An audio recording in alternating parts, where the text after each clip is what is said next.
Assalamualaikum warahmatullahi wabarakatuh. Perkenalkan nama saya Nur Saadatul Adawiyah dengan NIM 2104262 Program Studi Departemen Ilmu Administrasi Negara Fakultas Ilmu Sosial Universitas Negeri Padang. Adapun tujuan saya membuat video ini adalah untuk memenuhi tugas pemerintahan negari sebagai tugas akhir pada mata kuliah ini. Baiklah, di sini saya akan mempresentasikan hasil laporan saya terkait peran lubuk larangan dalam meningkatkan pendapatan ekonomi masyarakat, yang dimana saya melakukan observasi di Desa Gunung Tua Julu, Kabupaten Mandailing Natal. Baiklah, Gunung Tua Julu adalah salah satu desa yang berada di Kecamatan Penyambungan, Kabupaten Mandailing Natal, yang mempunyai potensi alam yang masih sangat terjaga kelestariannya hingga saat ini. Adapun salah satu cara mereka menjaga potensi alam adalah dengan adanya lubuk larangan, di mana sungai yang melintas di desa Gunung Tua Julu ini dimanfaatkan masyarakat menjadi lubuk larangan untuk menambah pendapatan ekonomi desa. Adapun beberapa jenis ikan yang dibudidayakan pada lubuk larangan itu yaitu jenis ikan mas, ikan nila, ikan merah, dan ikan garing. Masyarakat Desa Gunung Tua Julu juga merasakan manfaat dari lubuk larangan itu, seperti menambah kas desa, memberi sumbangan kepada anak yatim, kemakmuran masjid, dan menambah wawasan masyarakat dalam hal gotong royong. Lubuk larangan ini merupakan suatu area yang dilarang dikarenakan tempat tersebut merupakan tempat di mana ikan-ikan itu berkumpul. Lubuk larangan ini dibentuk oleh kesepakatan bersama hingga membentuk kearifan lingkungan yang pada dasarnya alam telah menyediakan sumber daya material yang dapat dikelola oleh manusia untuk menopang kehidupannya dari satu generasi ke generasi berikutnya. Pada dasarnya, alam adalah sumber daya material yang bersifat pasif, di mana sesuatu yang dijadikan sebagai objek pengelolaan, sebagai makhluk yang berkebudayaan, dan manusia lalu mengubah alam sesuai dengan kebutuhannya, sesuai dengan pemikiran mereka, akan tetapi juga sesuai dengan konsensus yang dibangun oleh suatu kelompok manusia secara kolektif. Oleh karena itu, alam yang sudah dikelola manusia pada dasarnya tidak lagi semata-mata alam asli atau nature, melainkan telah menjadi alam yang telah dimanusiakan atau humanis nature atau alam kedua second nature.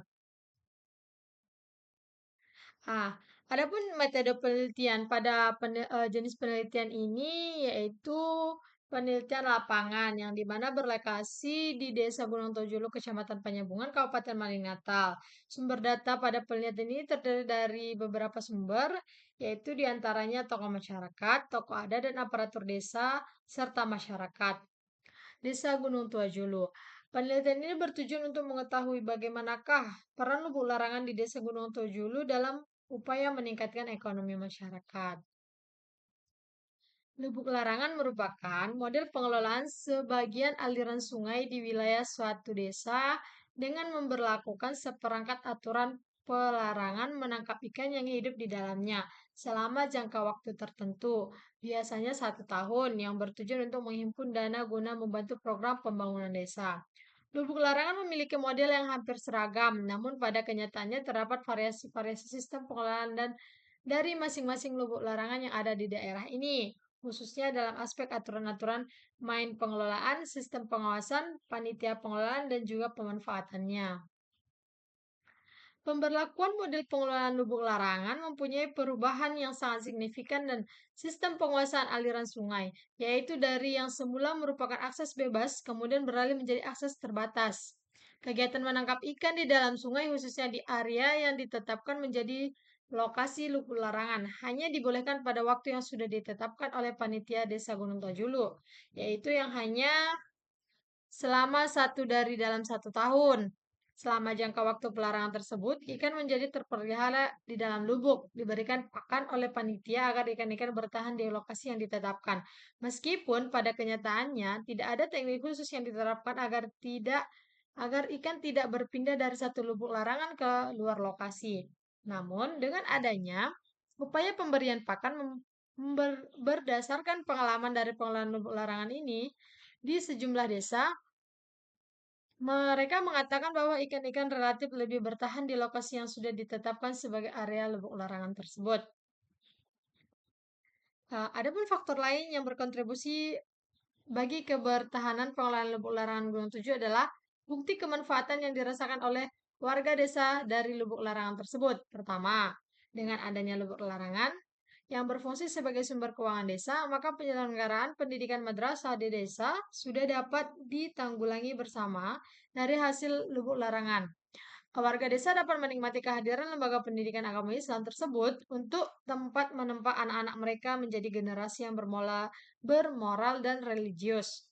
Meskipun seorang warga desa misalnya tidak memiliki anak yang sedang bersekolah di madrasah itu, namun dia tetap senang karena mereka sudah ikut berkontribusi untuk mendukung kemajuan pendidikan agama melalui keikhlasan mereka mengelola lubuk larangan yang terjadi dengan praktik pembatasan akses warga untuk mendapatkan hasil ikan di sungai hanya untuk kepentingan pribadi.